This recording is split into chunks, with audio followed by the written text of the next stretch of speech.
네, 오늘은 시편 우리 15편 보겠습니다. 시편 15편 구약 한 811페이지 시편 15편 보도록 합니다.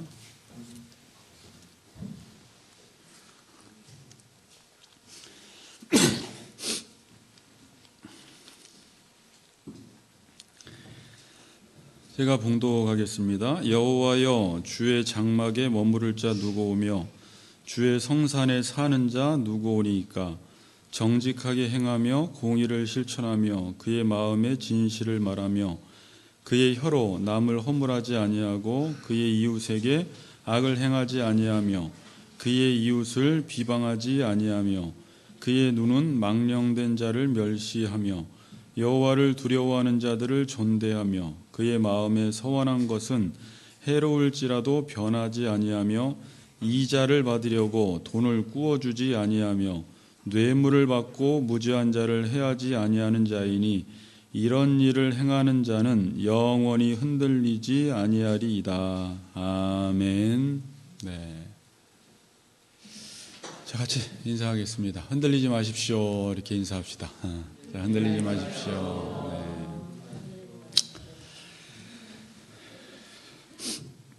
광고 한 가지만 드리겠습니다. 우리 이 집사님 지금 경추뼈 수술 받으시고 목동 이대병원에 입원해 계십니다. 여러분들 관심 가져주시고 기도해 주시기 바랍니다. 자, 그 1권을 잠깐 띄워주세요. 제가 뭐 오늘 어렵게 하려고 하는 게 아니라 이거 잠깐만 보고 설교 바로 진행할게요.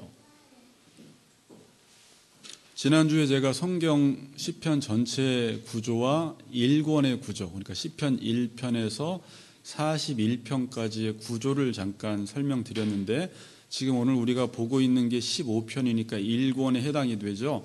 1권의 구조를 준비됐나요, 우리 집사님? 네, 여기 잠깐만. 요거는 전체 구조고요. 그 다음 거. 네, 이게 이제 1권 구조입니다. 그래서 지금 지난주에 14편을 살펴보았죠. 14편은 어디에 들어가 있어요? 하나님의 부재를 원망하지 말아라. 그래서 지금까지 3편에서 14편까지는 하나님의 부재에 관해서 설교를 했고 오늘 이제 15편으로 넘어가는데 한가운데 뭐라고 써 있습니까? 시에 시온에서 하나님의 임재를 경험하기 위해 마음의 율법을 새기라라는 게 주제예요. 그러니까 15편에서 앞으로 다룰 24편까지는 우리가 하나님의 임재를 경험하기 위해서 이 마음의 율법을 새겨야 하는구나라는 것을 여러분들이 염두에 두시면서 설교를 들으시면 좋을 것 같아요.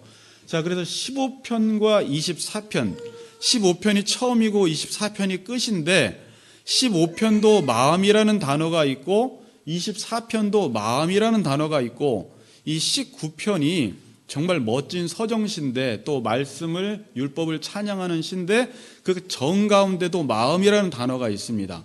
그러니까 지금 15편에서 24편 전체는 마음을 율법에 새겨야지만이 내가 하나님의 임재를 경험할 수 있구나라는 것을 지금 말하고 있습니다. 자, 15편 그래서 2절을 한번 봅시다. 거기에 마음이라는 단어 15편 2절 본문에도 있으니까 한번 띄워주세요. 정직하게 행하며 공의를 실천하며 그의 마음에 진실을 말하며. 자, 15편 2절에 마음이라는 단어가 나와 있죠. 그리고 저 뒤에 24편 4절 보면 곧 손이 깨끗하며 마음이 정결하며 뜻을 허탄한 데 두지 아니하며 거짓 맹세하지 아니하는 자로다. 이렇게 마음과 마음이 감싸고 있고 시편 19편도 정 가운데 있는데 나의 반석이시오 나의 구속자이신 여호와여 내 입의 말과 마음의 묵상이 주의 앞에 연락되기를 원하나이다. 이런 마음이라는 단어가 들어가 있습니다. 그리고 또 하나는 또 시편 15편과 24편은 15편 1절에서는 이렇게 시작이 돼요. 하나님의 성산에 올라갈 사람이 누구인가? 이 말이에요.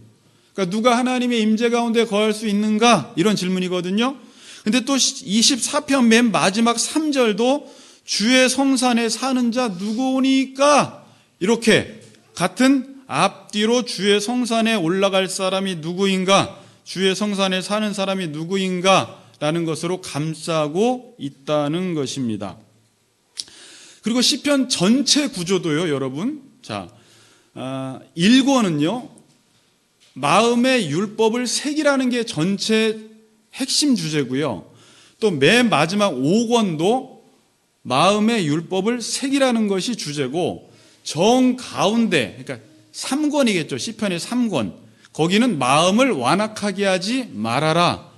그러니까 시편 전체가 말하고 있는 게 무엇인가 봤더니 마음속에 율법을 새겨야지만이 하나님의 임재를 경험할 수 있다라는 게 시편 전체의 핵심 메시지라는 것입니다.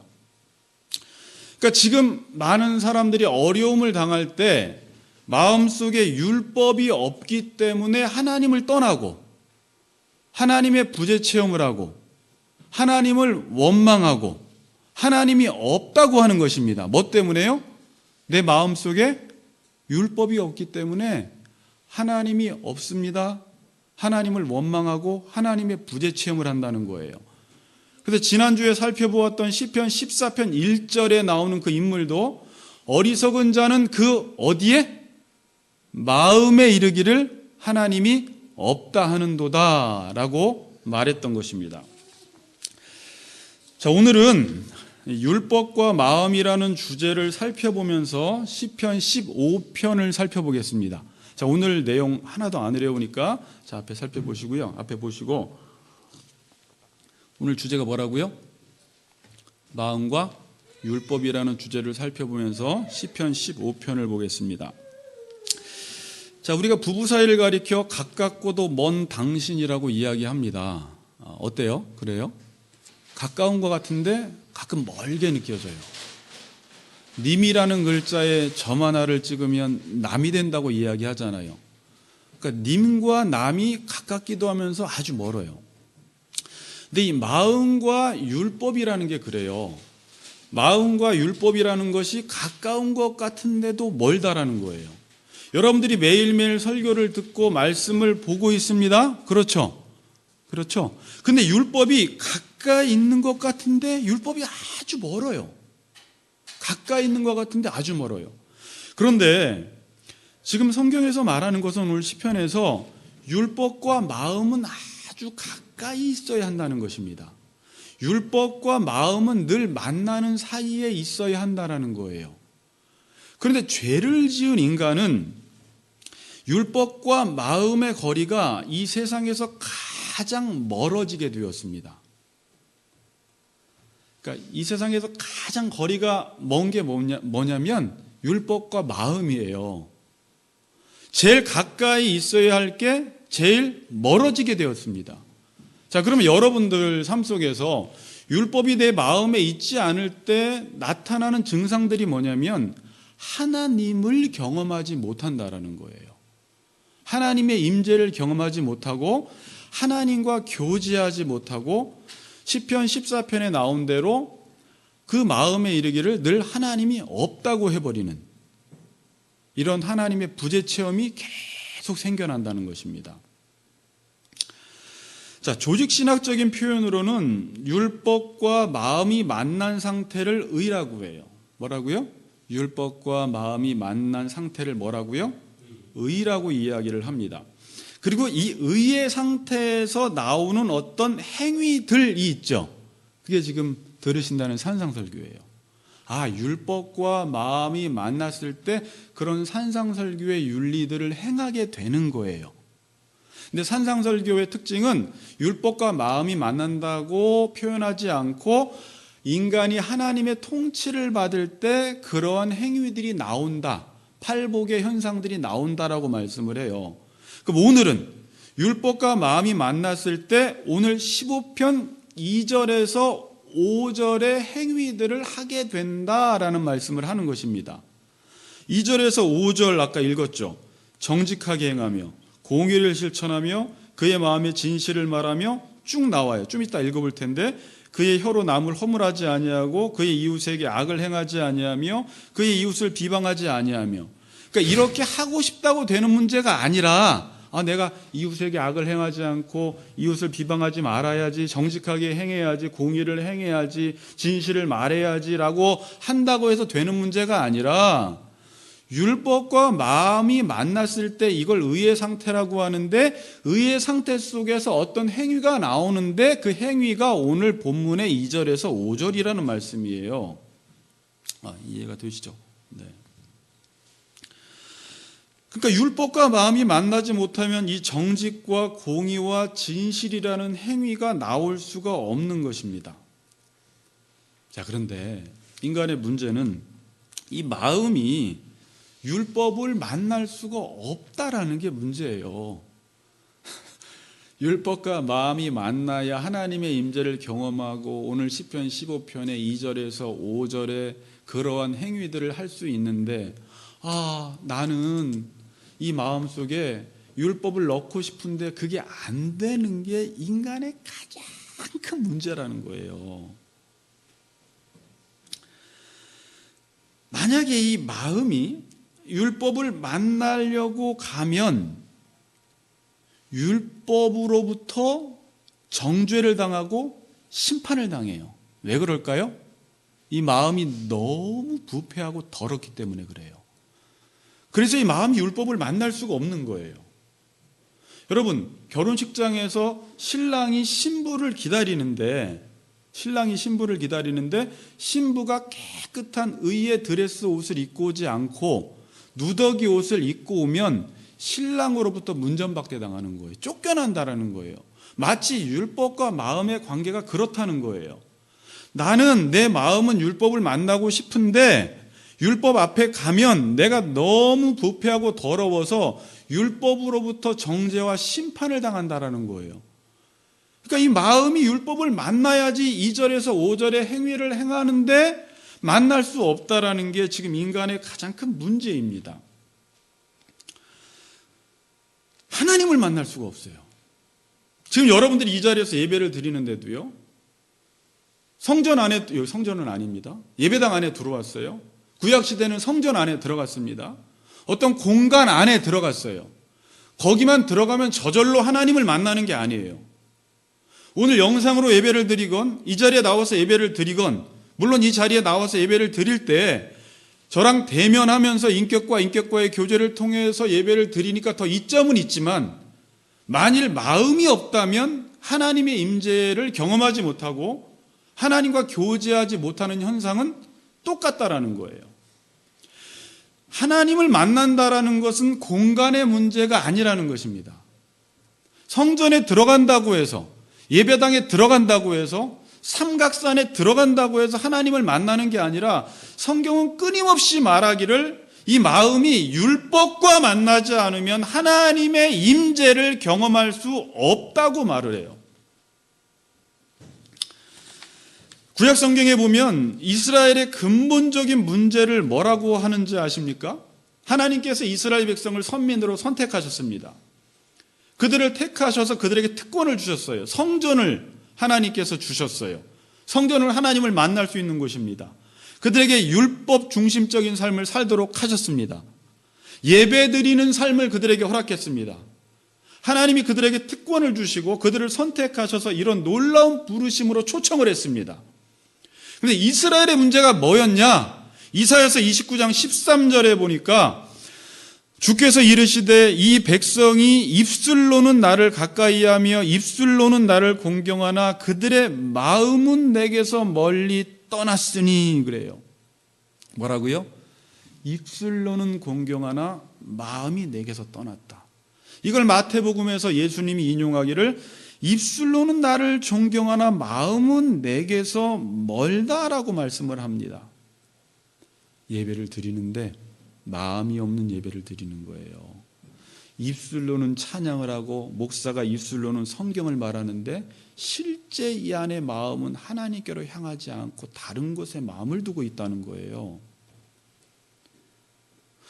교회 나와서 아버지를 부르고 봉사를 하고 헌금을 하고 찬양을 하는데 실제 마음은 다른 데가 있다는 거예요. 그래서 교회에 와도 이스라엘 백성이 성전에 들어갔는데도 하나님의 임재를 경험하지 못하고 나오는 거예요. 몸만 율법 앞에 와서 율법을 지키는 것 같은데 마음은 다른 데가 있는 것입니다. 몸은 교회에 와 있는데 마음은 다른 데가 있어요. 이것이 우리의 문제입니다. 제일 자주 경험하는 것, 성경은 읽는데 마음이 다른 데가 있어. 한두 번이 아니에요. 기도원까지 기도하러 가는데 기도하는데 자꾸 다른 생각을 해요. 일은 잘 풀리나? 가스불은 껐나? 우리 자식은 잘 있나? 마음이 다른 데가 있어요. 성경을 읽으면서도 끊임없이 다른 생각을 해요. 가까운데도 멀어요. 이스라엘이 실패한 것이 이거예요. 지금 우리 현대인들 성도들이 실패한 것도 이겁니다. 자신들의 모든 삶의 시스템은, 삶의 패턴은 율법과 너무나 가까워요. 하나님과 너무나 가까워요. 그런데 마음은 하나님과 율법과 너무나 멀리 있다는 것입니다. 제가 이렇게 전도사까지 목회를 한 20년 정도 했는데, 지금까지 이렇게 사역을 하면서 규모 있는 교회에서 이렇게 사역도 해보면서 성도들이 제일 힘들어하는 게 뭘까를 생각해 봤어요. 신앙생활 오래 하셨죠? 뭘 것 같아요? 성도들이 제일 힘들어하는 게, 솔직히 일하는 건 힘들어하지 않아요. 성도들이 일은 잘해요. 워낙 우리 한국 사람들은 약간의 그 노예 근성이 있어서 가만히 있지를 못하잖아요. 할머니들이 딸기 따러 놀러 가도 거기서 쑥 듣고 계시잖아요. 그러니까 노는 꼴을 못 봐요. 그러니까 일은 너무 잘해요. 우리 한국도 이 경제 성장이 일로, 잘 살아보세요, 일함으로 경제가 성장했기 때문에 신앙생활을 해도요, 일을 하려고 해요. 일에 중독되어 있어요. 그래서 일은 너무 기가 막히게 잘해요. 믿음이 있건 믿음이 없건 일하라고 하면 너무 잘해요. 교회 온 지 어저께 들어왔는데도 부장 집사를 맡겨놓으면 일을 잘하고, 수련회 답사 다 다니고, 프로그램 잘 짜고, 계획 잘 짜고, 일은 너무 잘해요. 근데 그런 사람들이 못하는 게 뭘까요? 성도들한테 뭐 해라 그럴 때 삐죽삐죽 하는 게 하나가 있어요. 하나님과 교제하십시오. 이래요. 알러지 증상이 갑자기 나타나기 시작해요. 자, 성도들이 제일 서점 가서 힘들어하는 책이 뭐냐면 하나님과 교제하는 법, 하나님의 음성 듣는 법, 하나님과 인격적 교제를 나누자, 하나님과 마음을 나누자. 그러면 목사님 저 그냥 일할게요. 이렇게 청소할 거 없나요? 그런 건 잘하는데, 하나님과 교제하고 하나님의 음성을 듣고 하나님을 인격적으로 만나고 마음과 마음을 나누는 건 성도들이 너무 어색해하고 삐죽삐죽하고 하기 싫어해요. 교인과 교인끼리도 그래요. 성도들끼리요, 구역 예배를 드려도 그냥 찬송하고 목사님이 했던 말 다시 짧게 반복해서 되풀이하는 일은 잘하고, 그냥 밥 먹고 우리 집안 어땠고, 우리 아들 어땠고, 우리 아들 어디 들어갔고, 회사에 취직했고, 이런 말은 잘하는데 마음과 마음을 나누는 일은 못한다라는 거예요. 잘 못해요. 우리 교인들도 훈련이 됐기 때문에 지금 조금 하는 거죠. 교회 다니는 사람들과 마음과 마음을 나누고 솔직하게 인격적 교제를 나누려고 하면 되게 어색해해요. 그렇게 말 잘하던 사람도 TV 이야기하고 연애 이야기하고 그러면 잘하다가도요, 마음과 마음을 나누고 네 마음속에 있는 것들을 좀 이야기하라 그러면 잘 못해요. 교회에서 일은 잘하는데 교제하는 것을 못한다는 것은 마음에 없는 신앙생활을 했다라는 거예요. 자, 제가 뭐라고 그랬어요? 교회에서 일은 잘하는데, 일꾼이라고 하잖아요. 원래 일꾼은 일 잘하는 사람이 아니에요. 하나님과 교제를 통해서 하나님의 계획과 경륜을 이루는 사람이 집사여 일꾼이에요, 원래.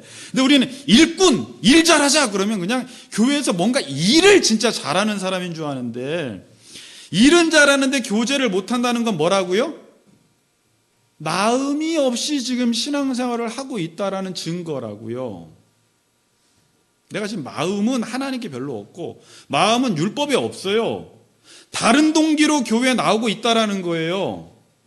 어떤 직분 때문에 사람들이 나를 찬사해 주니까, 사람들의 칭찬 때문에, 체면 때문에 사람들에게 보이려고, 그 인기 때문에 좋아하는 사람이 있어서 교회 나간다는 거예요. 마음이 없어요. 어디에? 하나님께. 율법에 마음이 없는 것입니다. 그래서 돈 가지고 교회 건축은 잘하는데 말씀 가지고 자신을 세워나가는 일은 못합니다.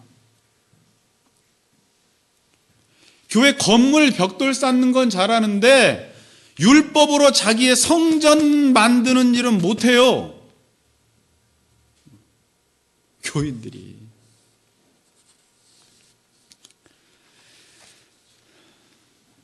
회의는 잘하는데 마음에 있는 이야기는 잘 못해요. 마음을 나누지 못합니다. 외적인 것을 사람에게 보이는 것은 잘하는데 마음을 하나님께 보이는 것은 못해요. 자, 그래서 산상설교 잘 들으세요. 6장 1절에 보면 너희 의를 사람 앞에 보이려고 하지 말래요. 의가 아까 뭐라고 그랬어요? 제가 율법과 마음이 만난 상태를 의라고 했잖아요. 그럼 율법과 마음이 만나서 내 마음이 바뀌어서 어떤 일을 행하는 걸 의라고 해요. 그게 오늘 본문 2절에서 5절이라고요. 그런데 우리는 보이려고 하는 건 잘하는데 마음으로 하나님을 만나는 거에는 아주 익숙하질 않아요. 그러니까 율법을 행하면서조차도 사람에게 보이려고 한다는 것은 율법 자체에 마음이 없으니까 율법을 행해도 다른 동기로 율법을 행하고 있다라는 말이에요. 그런 의는 하나님이 싫어하신다는 거예요. 그런 사람들은 어떤 행위를 하기 이전에 네가 집에 있든지 기도원 가든지 교회에 있든지 마음속에 율법을 먼저 내 앞에 다윗처럼 모시는 일부터 하라는 거예요. 하나님을 내 앞에 모신다라는 게 뭐였어요? 마음에 하나님을 둔다라는 말이었잖아요. 그렇죠? 그 일부터 해야지 어떤 율법을 행해도 그게 하나님이 받으시는 의지. 네가 네 마음이 율법을 만나지도 않은 상태 속에서 외적으로 사람에게 보이려고 의를 행하는 것은 하나님이 가증스럽게 생각한다는 거예요. 바리새인의 의라고 하는 거예요.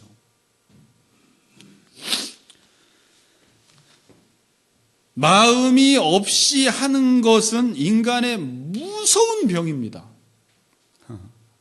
제 안에도 이 병이 아주 심각해요.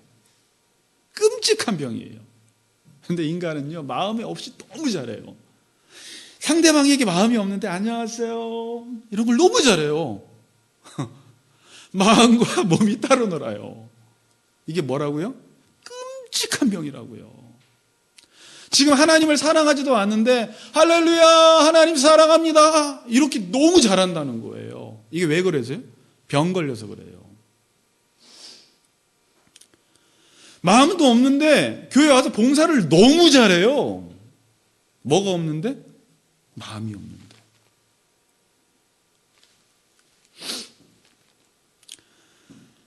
마음 없이 율법 읽고 마음 없이 하나님 앞에 나가고 마음 없이 기도하고 마음 없이 봉사하고 마음도 없이 선교하고 죄라는 거예요. 이게 죄.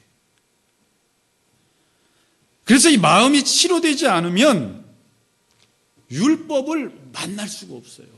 뭐가 치료되지 않으면? 마음이 치료가 되지 않으면 율법을 만날 수가 없는 것입니다.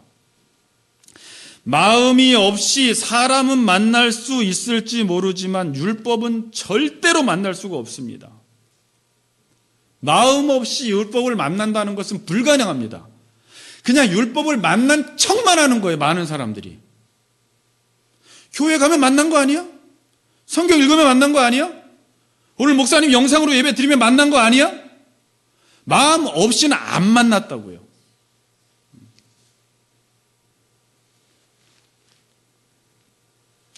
마음 없이 교회는 다녔는데 율법은 만나지 못한 사람들이 많아요. 그래서 그 성도들의 특징은 하나님을 모르고 하나님과 교제하는 게 뭔지도 모르고요. 하나님과 동행하라고 하는 말을 시시하게 생각하고요. 하나님의 임재 앞에 산다라는 게 무엇인지도 모르고요. 하나님을 내 앞에 모시고 사는 게 뭔지도 모르는 채 30, 40년을 신앙생활한 거예요. 율법과 마음이 너무 먼 거예요. 그 마음을 치료부터 해야 되는데 마음 치료하기 전에 율법 행하려고 대들어 버렸어요.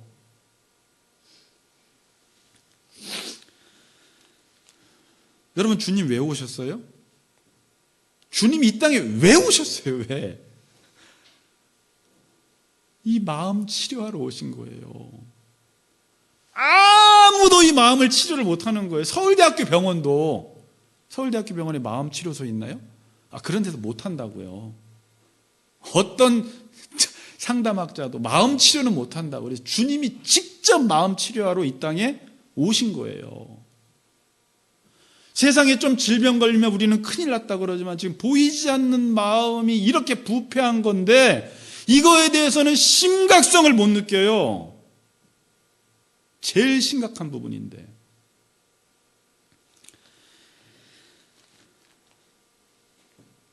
마음 치료는요, 마음이 완전히 새로워져야 합니다.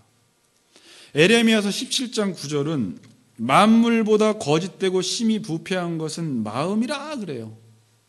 이 세상에 뭐가 제일 부패했다고요? 마음이 제일 부패했다고요. 누구의 마음? 다른 사람 볼 거 없이 내 마음이. 로마서 1장 28절은 또한 그들이 마음에 하나님 두기를 싫어하며, 이걸 좀 다르게 표현해 볼게요. 마음에 율법 두기를 싫어하며. 요즘 설교를 그렇게 듣는다는 거 은혜예요, 집사님. 하나님이 은혜 안 주면 원래 뭐 산상설교고 에베소서 왜 이렇게 김준영 집사 맨날 올려, 이거 짜증나요. 근데 말씀이 좋은 사람은 올라오는 게 좋고 더 듣고 싶어지는 거예요. 근데 원래 은혜 받지 못한 인간은 마음에 하나님 두기를 싫어하며 하나님께서 그들을 그 상실한 마음대로 내버려 두사 합당하지 못한 일을 하게 하셨으니 음행과 온갖 더러운 일을 행하게 돼요. 그러니까 여러분들이 요즘 자꾸 와이프한테 짜증내고 자꾸 남편이 믿고 사람만 보면 막 이렇게 하게 되고 막 험담하게 되고 막 괜히 싸우고 싶고 시비 걸고 싶고 지금 뭐예요? 내 안에 율법이었구나. 율법 약 먹으러 가야 되겠다. 그리고 이제 율법을 먹어야 되는데 그건 안 하니까 이 마음이 상실한 마음, 하나님 없는 마음이, 하나님께 버림받은 마음이라는 뜻이에요. 버린 마음이 되어서 온갖 죄를 저질러요. 우리가 요즘 듣는 에베소 4장을 듣지만 옛사람과 새사람의 근본적인 차이가 뭐예요? 마음이 바뀐 거예요. 옛사람과 새사람은. 그래서 23절에 오직 너희의 심령이 새롭게 되어 이렇게 말해요. 뭐가 새롭게 돼요? 심령이, 누스라고 했잖아요. 령, 푸뉴마.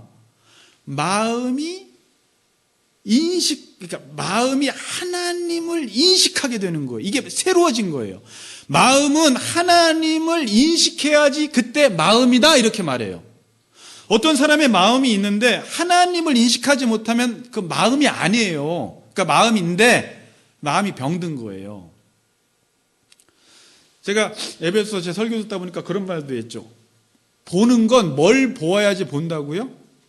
하나님을 봐야지 그 눈은 보는 거예요. 그래서 예수님이 보아도 보지 못하고 들어도 듣지 못하고 보면 하나님을 보고 들으면 하나님의 말씀을 들어야 되는데 그 하나님을 보지 못하고 말씀을 듣지 못한다는 것은 지금 소경이 됐다는 거예요. 마음은 율법과 만나지 못하면 마음이 제 기능을 못합니다. 뭐라고요? 마음은 율법과 만나지 못하면 마음이 제 기능을 못해요. 율법 없는 마음은 마음이 아닙니다. 따라해 봅시다. 율법 없는 마음은 마음이 아니다. 안고 없는 찐빵은 찐빵이 아니다잖아요. 그러니까 마음은 혼자 마음이 될 수 있는 게 아니구나. 율법이 없이는 이 마음이 제 기능을 못한다는 거예요. 산상설교 들어보시면 알겠지만 산상설교 전체는 마음과 내면을 바꾸라는 말이에요. 그래야지 아버지의 뜻을 따라 살 수 있다는 얘기를 처음부터 하는 거예요. 복부터. 심령이 가난한 자, 마음이 청결한 자, 마음이 온유한 자.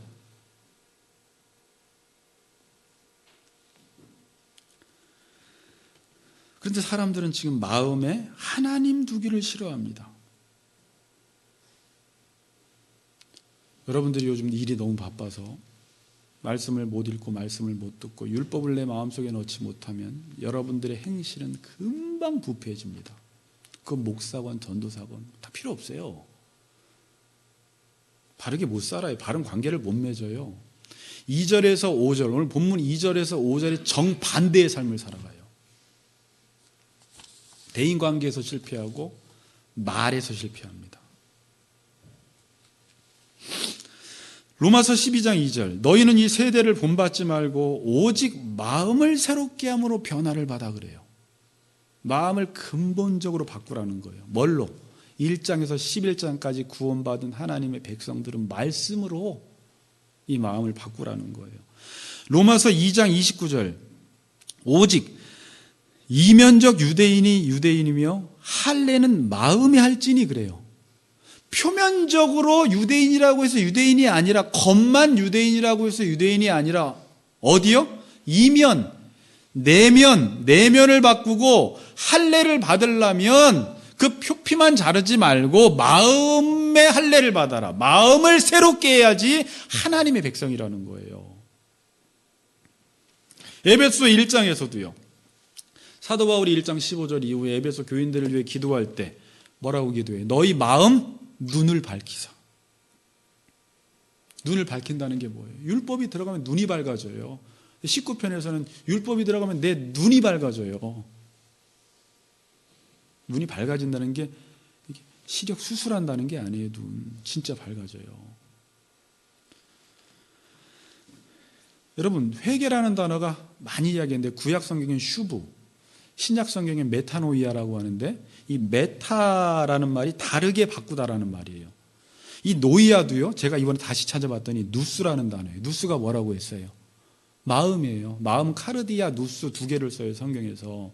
그러니까 마음을 다르게 바꾸는 게 회개라는 뜻이에요. 알겠어요? 회개하라, 천국이 가까웠느니라. 마음을 근본적으로 바꾸어서 율법으로 향해야지 하나님 나라가 너희 것이 된다. 예수님이 오시자마자 설교했던 내용이 그거예요. 회개해라. 마음을 바꾸어서 그 마음을 율법으로 향해라. 그러면 천국은 너희의 것이 되어버린다.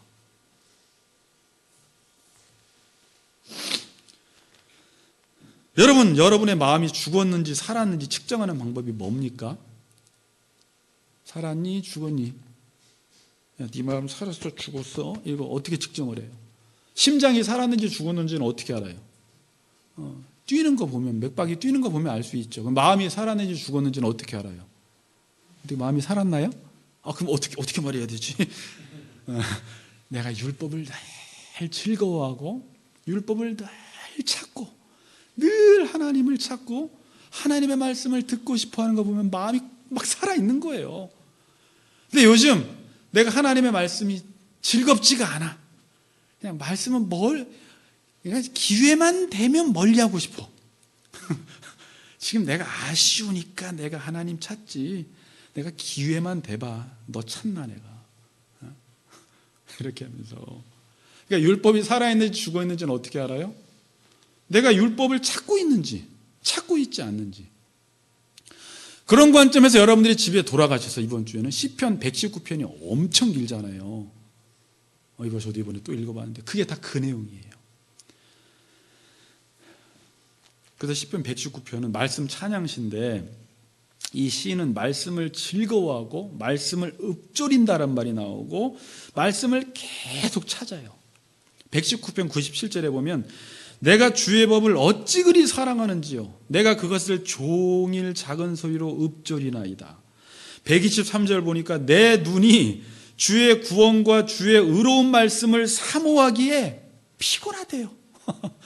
얼마나 말씀을 사모하면 피곤해. 여러분 예전에 연애할 때 그 여인, 그 남자를 이렇게 사모하면 잠도 안 자도 피곤하잖아요. 너무 사모하니까. 지금 그런다는 거예요. 127절에 보니까 주의 계명들은 순금보다 더 사랑한다고 말을 합니다. 그런데 마음이 죽어 있으면 말씀을 안 찾아요. 말씀 알러지가 있게 돼요. 말씀 알러지는 아주 안 좋은 거예요. 말씀만 들으면 막 알러지 증상이 일어나요. 말씀 읽고 듣는 것이 제일 힘들어요. 그런 거 보니까 내 마음 병들었구나. 겉으로는 세상적으로 유능하고 좋은 자리에 앉아있고 사람들이 알아주는데 그 사람이 지금 말씀을 찾지 않고 말씀은 기왕이면 멀리하고 싶은 사람은 지금 마음이 보이진 않지만 심각하게 병든 사람입니다. 병원 가야 돼요. 코로나 걸려서 기침 조금 하고 열 나면 큰일 났다고 하는데 마음에 병든 것은 사람들이 심각한 줄 몰라요. 성경은 이 율법과 마음이 만나는 사건이 발생했다고 이야기를 해요. 그게 뭐예요? 그게 성육신 사건, 십자가 사건이에요. 제가 오늘 율법과 마음이라는 주제를 저 처음 설교해 보는 거예요. 한번 정리해 봤어요. 정리하고 시편 15편이 어떤 내용인지는 금방 풀려요. 근데 이게 정리가 안 되면 주의 성막에 사는 자 누구입니까? 2절부터 5절까지 살면 주의 성막에 사는구나. 이렇게 잘못 또 해석을 해요. 그래서 지금 마음과 율법 문제를 먼저 다루는 거예요. 율법과 마음이 만나는 사건이 뭐라고요? 성육신 사건, 십자가 사건이에요. 율법이 우리 마음속에 찾아오신 거예요. 어떻게? 이 율법의 부패성을 예수님이 십자가에서 제거하셨어요. 그래서 이 마음이 율법을 만날 수 있게 된 거예요. 그걸 성경에서는 말씀이 육신이 되어 우리 가운데 거하심에 이렇게 요한은 표현한 거예요. 율법, 말씀, 예수가 육신이 되어서 우리 가운데 거하심에, 이 거한다라는 말이 오늘 시편 15편 1절에 누가 주의 장막에 머무를 자 이 말이에요. 거한다, 머무르다 같은 말이에요. 누구냐? 그걸 지금 묻고 있는 거예요. 이 본문 잘못 읽으면 누가 주의 장막, 누가 주의 성전에, 누가 주의 성산에 사는 자 누구입니까? 이스라엘 백성들, 교회 다니는 사람들, 성전에 들어간 사람들, 그 사람들은 흔들리지 않는다. 이렇게 설교를 결론 지으면 안 되는 거예요. 예수님이 이 땅에 오셔서 우리의 마음을 치료하시고 이 부패성을 제거하셔서 우리 마음속에 율법이 직접 오셔서 우리 안에 거주하는 사건이 발생했다는 거예요. 근데 요한은 그 빛이 어둠에 비추되 어둠이 깨닫지 못하더니 그래요. 근데 12절에 영접하는 자 곧 그 이름을 믿는 자들에게는 하나님의 자녀가 되는 권세를 주었다 그래요. 자녀가 되면 어떻게 돼요? 율법과 결혼하는 거예요. 이게 로마서의 표현이에요. 예수와 결혼하는 거예요. 그래서 예수가 우리 안에서 살아버려요. 거한다 이제 이렇게 써요. 구약은 동행, 신약은 어떻게? 거한다, 연합 이렇게 써버리는 거예요.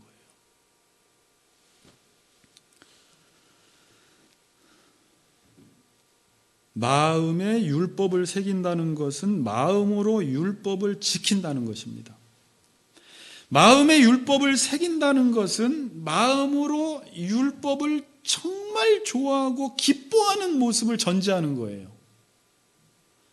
자, 오늘 설교 내용 전체 시편 보니까 마음의 율법을 새기라니까 정으로 마음을 율법을 정 가지고 여기다 새기라는 말은 아니잖아요. 신명기 6장에도 율법을 마음에 새기라고 하는데 어떻게 새겨요 여기다가?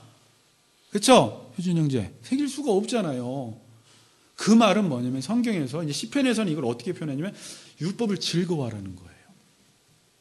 즐거워하는 사람이 율법을 마음에 새기는 건데, 자 여러분들이 이제 질문 또 할게요. 율법을 즐거워하라고 하는데 율법이 즐거워요? 무조건 아멘 그러면 안 돼요. 성경은 나 율법 안 즐거운데? 이렇게 나가야 돼요. 율법이요? 딱 지키려고 하면요 성경 읽는 것조차 되게 무거운 짐으로 느껴지잖아요. 여러분 돈 벌러 가는 건 잘 가지만 성경 보러 가는 건 잘 안 가지잖아요.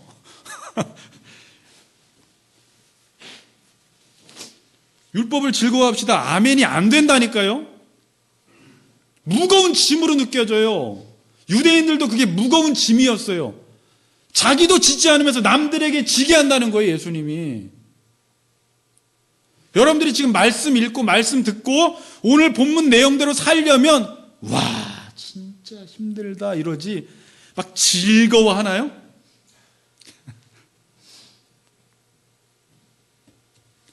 짐이나 의무나 숙제로 여기며 지키는 사람들이 많습니다.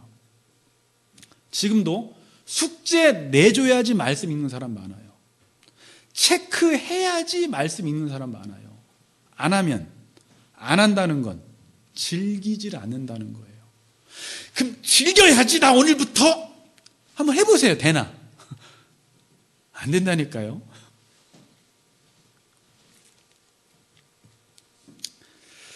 자, 여러분 결혼을 해도 상대가 좋아서 결혼한 사람은 조건이 나빠져도 상대를 버리지 않습니다. 근데 조건을 보고 결혼한 사람은 조건이 없어지면 상대를 버려요. 자, 이게 제가 왜 이런 얘기를 해요? 율법이 즐거워서 율법을 대한 사람은 어려움과 고난을 당해도 율법을 붙잡아요. 하나님 부재 체험 안 해요. 잘 연관시키세요. 근데 내가 지금까지 율법을 즐거워하지 않고 율법이 주는 보상을 바라고 교회 다닌 사람은 어려움과 고난을 겪으면 율법을 버려버립니다. 안 그래요? 그래요? 그러니까 여러분들이 지금 내가 율법을 즐거워해서 교회를 다니고 신앙생활을 하는지 율법이 주는 어떤 보상 때문에 신앙생활을 하는지, 보상 때문에 신앙생활을 하는 사람은 그게 사라지는 순간 율법 버린다니까요. 그러나 율법 자체를 즐거워하는 사람은 그냥 뭐 어려움에 처하건 고난에 처하건 광야에 있건 거기서 그냥 율법을 즐거워하는 거예요. 그러니까 저나 여러분을 저는 말씀을 즐거워하는 성도로 만들려고 하는 거예요. 저는 여러분들이 다른 동기 때문에 양재동으로 안 왔으면 좋겠어요. 그냥 말씀이 좋아서. 이런 사람들은요, 양재동에 있건 구리에 있건 방이동에 있건 수색에 있건 뭐 어디에 있건 거기서 그냥 말씀을 즐거워하거든요. 그런데 교회의 어떤 조건을 보고 온 사람들은요, 만약에 코로나 때문에 교회를 못 나오잖아요? 그럼 자기 조건이 지금 교회에서 안 이루어지니까 말씀 떠나요. 자, 어떤 원리인 줄 알겠어요? 그러니까 그 사람 안에 말씀만 있으면 걸어다니는 성전이 돼버려요.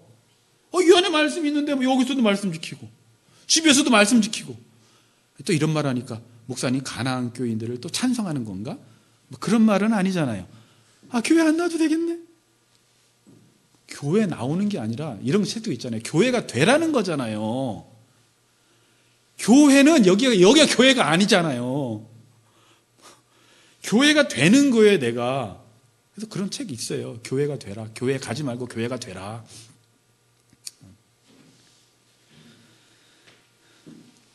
여러분은 뭘 즐거워하는지 한번 그 질문지에 살펴봐야 돼요. 나는 뭘 즐거워할까? 성도님들이 교회를 오는데 뭘 즐거워서 교회 오는지 생각해 봐야 합니다. 뭐 때문에 나오냐는 거예요. 우리 다음 주에 모임 안 하나? 질문해 보세요. 지금 옆에 있는 부부끼리 질문해 보세요. 여보는 교회 뭐 때문에 나와? 말씀이지. 그렇게 말하면 정상. 나는 뭐 딴 거지, 복이지. 닭도리탕이지 뭐 이러면 이제 큰일 나는 거죠. 율법을 즐거워해서 나오는지 하나님을 즐거워해서 나오는지 아니면 다른 요소들을 즐거워해서 나오는지 다른 요소들이 사라지면 나오기 싫다는 거예요. 소요리문답 1문이 참 중요한데 사람의 제일 되는 목적이 뭐냐? 하나님을 영화롭게 하며 뒤에가 뭐예요? 영원토록 그를 즐거워하는 거래요. 사람의 목적이 하나님을 영화롭게 하고 그토록 하나님을 즐거워하는 게 율법을 즐거워하는 거거든요. 이게 인간의 목적이래요. 내가 근데 하나님을 즐거워한다는 것은 즐거워하고 싶다고 즐거워지지가 않아요. 그럼 어떻게 즐거워할 수가 있어요? 여러분, 지금 여러분들이 즐거워하는 거 하나씩만 생각해 보세요. 뭐 괜찮아요. 뭐 술? 뭐 이렇게 도박? 뭐 이렇게 하나씩 생각나잖아요. 왜 그걸 즐거워하죠? 그게 나한테 즐거움을 주니까 나도 그 대상을 즐거워하는 거예요. 그렇죠? 지금 다 여러분이 즐거워하는 건 그 대상이 나를 즐겁게 해준다라고 생각하는 게 하나씩 있어요. 그럼 하나님을 즐거워하기 위해서는 어떻게 해야 돼요? 하나님이 나에게 즐거움을 줘야 돼요. 그러니까 율법을 만났는데 율법이 나한테 즐거움을 준다라는 걸 아는 사람은 나도 율법을 즐거워해요. 여기서 사랑에 빠지는 거예요. 율법이 나를 즐겁게 하니까 나도 율법 즐겁게, 율법이 나를 즐겁게 하니까 나도 율법을 즐겁게. 하나님 만나면 하나님이 나를 너무 즐겁게 해주셔. 늘 좋은 말씀으로, 생명의 말씀으로, 유익한 말씀으로, 풍성한 말씀으로 설교 듣고 성경을 읽을 때마다 나를 너무 즐겁게 하니까 시편 119편의 이 시인은 내가 주야로 주의 말씀을 읊조리나이다 이러는 거예요. 순금보다 더하니이다, 꿀송이보다 더 답니다, 막 이런 말을 해요. 사랑에 빠져버린 거죠. 그런데 하나님이 나한테 즐거움을 준다라는 걸 모르는 사람, 성경을 읽으면 뭐가 재밌어? 개뿔 뭐가 재밌어? 졸리기나 하지. 이러는데 어떻게 율법을 즐거워합니까?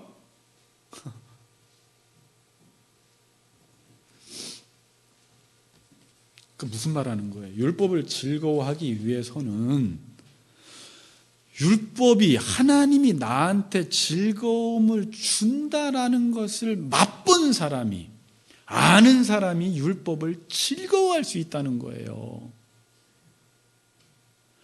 근데 너무 기독교가 지금까지 산상설교 그러면 이렇게 살면 복받겠구나 이렇게 나갔어요. 오늘 본문도 잘못 읽으면 주의 장막에 머무를 자 누굽니까? 주의 성산에 사는 자 누굽니까? 2절에서 5절까지 사는 사람, 그러니까 이렇게 살면 다 주의 장막에 거하고 살 수 있겠구나 이렇게 해석을 하면 안 된다고요. 율법 행하는 일에 뛰어들기 전에 율법이 나에게 주는 즐거움부터 맛봐야 되니까 뭐부터 하라는 거냐면 마음부터 바꾸는 일을 교회 나와서 시작을 해야 되는데 마음 바꾸기 전에 일부터 시작해 버리니까 하나님의 임재를 경험하지 못하는 거예요. 자, 원리 잘 붙으세요.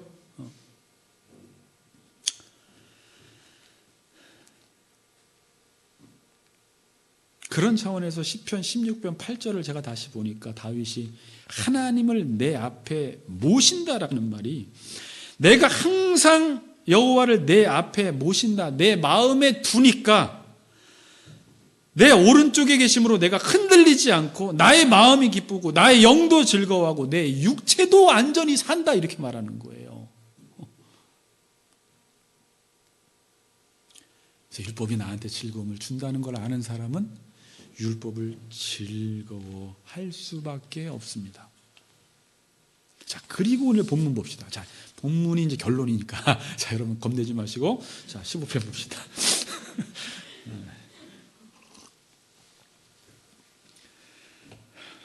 1절 읽어보겠습니다. 1절 시작.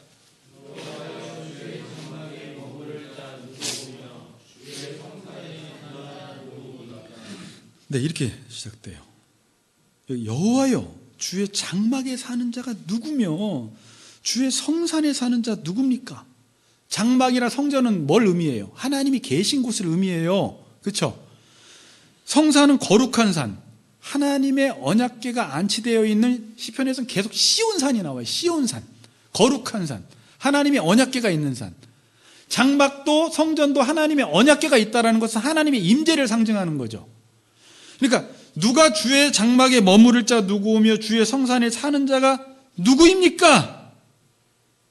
이 말은 지금 어떤 공간적 의미를 말하는 게 아니에요. 이런 공간적 의미를 통해서 그 안에 들어가서 우리가 궁극적으로 추구해야 되는 것은 하나님을 만나고 하나님을 임재를 경험하고 하나님과 교제할 자가 누구냐? 이렇게 묻는 거잖아요. 그러니까 이 설교 듣고 나 어제 교회 갔다 왔는데 이렇게 하면 안 된다고요. 이스라엘 백성들은 나 성전 갔다 왔는데 그 사람들은 성전에 가도 하나님 못 만났다니까요. 성전에서 장사하니까 요한복음에서 예수님이 다 뒤집어 엎는 거예요.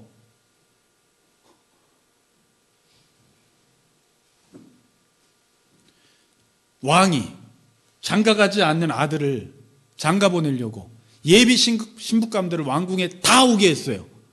그러면서 이렇게 말했어요. 이 왕궁에 들어올 자가 누구냐? 라고 했을 때는 무슨 말이에요? 누가 내 왕자와 결혼해서 여기에 살겠냐 이 말이잖아요. 지금 그 말하는 거예요. 누가 하나님과 교제할 수 있겠느냐? 누가 하나님의 임재 가운데 거할 수 있겠느냐? 더 나아가서는 이 말이에요. 누가 천국에 들어갈 수 있겠냐? 이 말이에요. 이제 천국에 들어간다라는 말이 뭔 말인지 알겠어요?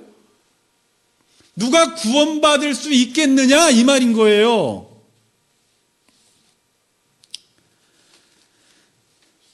그러니까 2절에서 5절은 지금 여러분 이러한 사람이 주의 장막에 거한다라는 거예요. 자, 지금 오늘 시편 구조가 어때요? 1절에서 여호와여 주의 장막에 머무를 자 누구입니까? 주의 성산에 사는 자 누구입니까? 그리고 2절에서 5절 중반까지 어떤 이런 행실을 하는 자에 대해서 말씀을 하고 나서 이런 사람은 영원히 흔들리지 않는다 그래요. 그럼 잘못 묵상하면 이거를 행하라는 말이 아니죠. 아, 주의 장막에 거해서 주의 성산에 살면서 하나님의 임재를 경험한 사람들이 행하는 행위들이 2절에서 5절의 행위들이기 때문에 그런 행위들을 하는 것 보니까 이 사람은 지금 하나님과 교제하는 사람들이고 율법이 마음에 있는 사람이구나라는 것을 알 수 있다라는 거예요. 그러니까 이건 율법을 행하느냐의 문제가 아닙니다. 누가 마음으로 이 율법의 즐거움을 누리고 있느냐의 문제예요. 이게요, 우리 전도사님도 신학생이고 목사지만 이 순서 모르는 사람 많아요. 율법을 행하려고만 해요.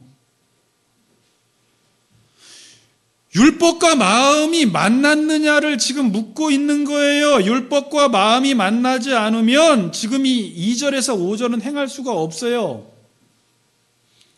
2절에서 5절 내용을 한번 눈으로 쑥 보세요. 자, 1절은 이렇게 시작되죠. 하나님의 장막에 머물 수 있는 사람의 자격에 대한 질문이에요. 1절은. 2절은 하나님의 장막에 머물 수 있는 사람의 자격에 대한 답변이 2절에서 5절까지 나와 있는데 2절은 언어 생활에 있어서 실천상 뭘 해야 되느냐? 3절은 언어 생활에 있어서 금기상 이건 하지 말아라. 이게 에베소서랑 똑같은 구조예요. 4장 이후부터 해라 하지 말라. 거기도 다 언어 생활, 대인관계만 다뤄요. 말 문제. 여기도 똑같아요. 4절 상반절에서 중반절까지는 대인관계에 있어서 실천상, 4절 하에서 5절 중까지는 대인관계에 있어서 금지사항을 지금 말씀하고 있는 거예요. 특별히 2절이 중요합니다. 성경을 요약할 때, 율법을 요약할 때 두 단어로 요약을 합니다. 공의와 정의. 뭐라고요? 공의와 정의. 이건 앞으로 계속 다뤄요. 다음 주에 또 다뤄요. 그때 조금 더 의에 대해서 다루고요. 이거를 이 시편에서는 이렇게 표현을 해요. 정직하게 행하며 공의를 실천하며 그의 마음의 진실을 말하며.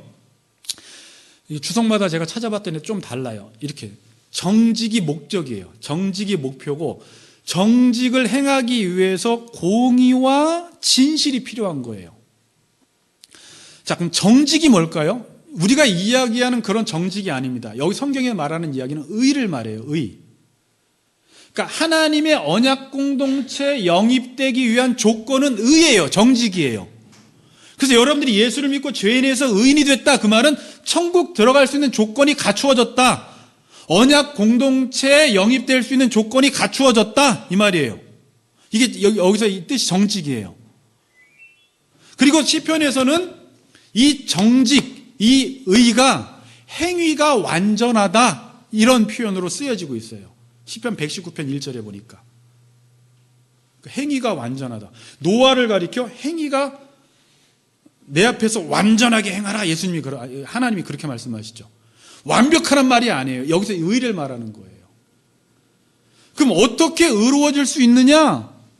공의를 행하라는 거예요. 그리고 마음의 진실을 말하라는 것입니다. 제가 진실이 뭐라고 말했어요? 예전에 안과 밖이 같은 사람, 율법을 말하는 거예요. 그래서 믿을 만한 사람이 되는 거예요. 여기서 자 2절 다시 정직하게 행하며 공의를 실천하며 그의 마음에 진실을 말하며.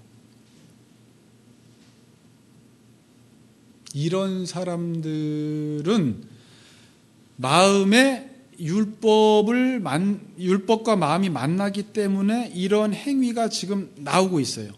그래서 미가서 6장에 나오는 내용도 이런 내용입니다. 자, 뭐라고요? 미가서 6장에 나오는 내용도 그런 내용이에요. 미가서 6장 6절은 이렇게 질문을 합니다. 내가 무엇을 가지고 여호와 앞에 나아갑니까? 이런 질문을 해요. 자, 뭐라고요? 내가 무엇을 가지고 여호와 앞에 나아갑니까? 천천의 순양입니까? 만만의 강물 같은 기름입니까? 아니다. 8절에 답을 해줘요. 사람아, 주께서 선한 것이 무엇임을 내게 보이셨나니 여호와께서 내게 구하시는 것은 뭐라고요? 오직 정의를 행하며 인자를 사랑하며 겸손하게 내 하나님과 함께 행하는 것이 아니냐. 그러니까 성경은요, 물론 정의, 공의 이렇게 표현하지만 이걸 쉽게 표현하면 하나님과 함께 동행하라는 거예요. 목사님 어떻게 하나님과 동행해요? 율법이 마음에 있는 그 자체가 하나님과 동행하는 거예요. 율법이 있기 때문에 그 율법 공의와 정의를 이렇게 실현하며 살 수밖에 없어요. 남을 허물하지 아니하고 남을 비방하지 아니하고 돈을 빌려주고 이자를 받지 아니하고 무지한 자를 해하지 아니하고 그렇게 살아야 되겠다 말이 아니에요. 마음이 치료되어서 율법이 들어오니까 이런 행위가 열매로 나타나는 거예요. 그런 사람은 주의 장막에 거하는 자다. 아멘.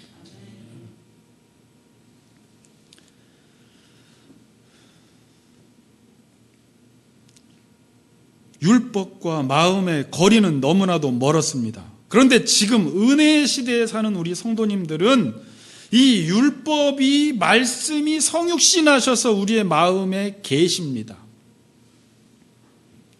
여러분 은혜 받은 게 뭘까요? 그러니까 나 스스로는 마음이 부패해서 율법을 내 안에 모실 수가 없었는데 예수님이 오셔서 이 마음의 부패성을 제거해 주시고 예수님이 직접 우리 안에 거하신, 이게 성경에선 은혜다. 은혜와 진리가 충만하더라, 이렇게 말씀하는 거예요.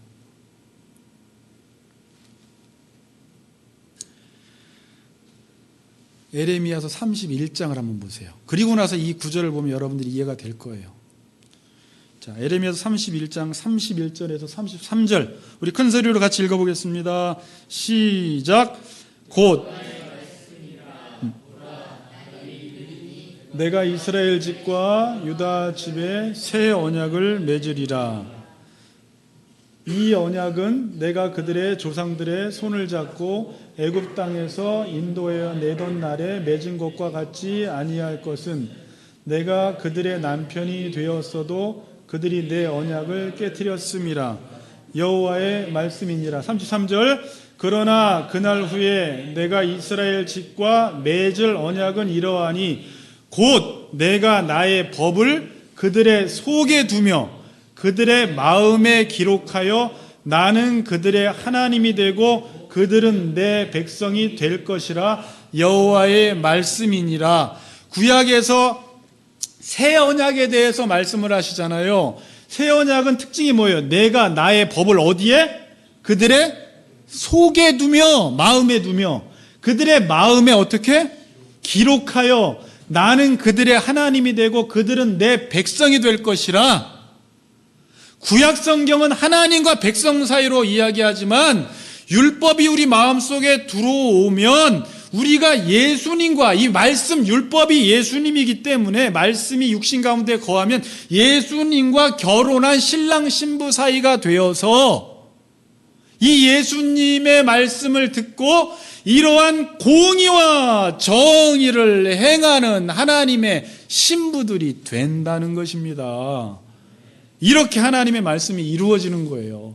오늘 쉬운 말씀 같은데 되게 중요한 말씀이에요.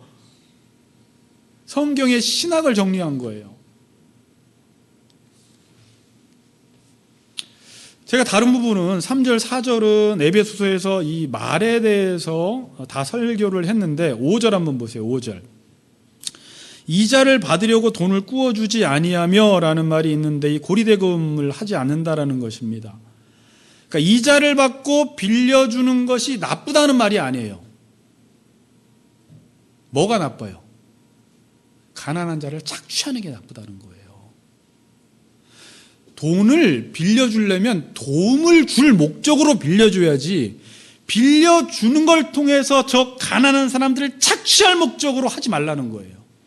왜? 공의가 아니에요. 이건 하나님의 백성들 정의, 헤세드의 사랑을 베푸는 게 아니에요. 이거는 이찬수 목사님 보니까 집이 부자인 사람들이 분당에 많잖아요.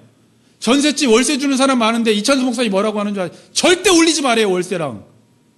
여러분들 돈 많잖아. 야, 시편 제가 다음 주에 17편 보는데요, 돈이 많아서 유산을 자녀에게 물려주는 게 악이에요. 그걸 17편에서 다뤄요. 그러니까 자기에게 주신 것 가지고 공의와 정의를 베풀라고 하나님이 줬는데 시편에서는 네 마음에 기름기가 너무 많다는 거예요. 지금 그렇게 표현을 해. 돼지처럼 됐다. 기름이 꽉 찼다. 하나님이 주신 복을 가지고 공의와 정의를 행하라고 했더니 그거 돈 빌려주고 과한 이자를 받아서 가난한 사람들을 착취하는 거 하지 말라는 거예요. 그건 하나님이 우리를 사랑한 방식이 아니라는 거죠. 그 이야기하는 거예요. 그리고 뒤에 뭐라고 해요? 뇌물을 받고 부패한 자를 해하지 않습니다. 돈을 받고요, 돈을 받으면요, 성경에서는 그 당시에 거짓 증언을 하라고 이야기를 해요. 이게 십계명에 나오는 거짓 증언하지 말라는 게, 뇌물을 받고 거짓 증언을 함으로 무죄한 자가 해를 당하는 거예요. 나는 뇌물을 받고 배는 불렀지만 내 거짓 증거 때문에 저 사람이 죽게 생긴 거예요. 그런 일들이 비일비재했다는 것이죠. 그 당시에. 자, 끝났습니다. 자, 이 시를 전체적으로 보면 뭐라고 했습니까? 아까 누가 하나님의 장막에 머물 수 있습니까? 라는 질문으로 시작해서 이렇게 사는 사람은 영원히 흔들리지 않는다라는 확신 선언으로 맞춰지고 있습니다. 한마디로 주의 장막에 머무는 사람은 이 땅에 살면서 영원히 흔들리지 않는다는 거예요. 아멘. 성경에서 흔들린다라는 것은 재앙을 당하는 것에 대한 비유입니다. 흔들리지 않는다라는 말은 안정과 행복을 말하는 비유로 쓰여지고 있어요. 그럼 무슨 말이에요? 흔들리지 않는다라는 말은 늘 율법을 마음속에 새기고 사는 사람들은 재앙을 당하지 않고 안전과 행복을 누리며 살 수 있다는 말이에요. 가인의 후손들은 하나님 곁을 떠나서 흔들리지 않고 요동하지 않기 위해서 성을 쌓는 방식으로 그들의 삶의 기초를 닦으려고 했는데, 그렇게 한다고 해서 이 세상에서의 삶이 흔들리지 않는 게 아니에요. 어떤 사람은 돈과 권력과 힘과 이런 것들로 성을 쌓아서 나의 삶을 안전하게 해보려고 하지만 안 된다는 것입니다. 누가 흔들리지 않는다고요? 하나님의 말씀, 율법을 마음속에 새기고 그 율법을 따라 살아가는 사람은 하나님이 우리의 피난처가 되시고 주님이 우리를 붙드셔서 때로는 어려움도 당하고 질병도 당하고 재앙도 당하지만 이 의인들은 그 마음속에 율법이 있고 하나님이 있고 피난처인 예수가 있기 때문에 절대 흔들리지 않는다는 것입니다. 주의 장막에 거하는 자가 흔들리지 않습니다. 아멘. 그렇게 사시는 우리 같이 걷는 교회 성도님들 되시기를 주의 이름으로 축복합니다. 아멘.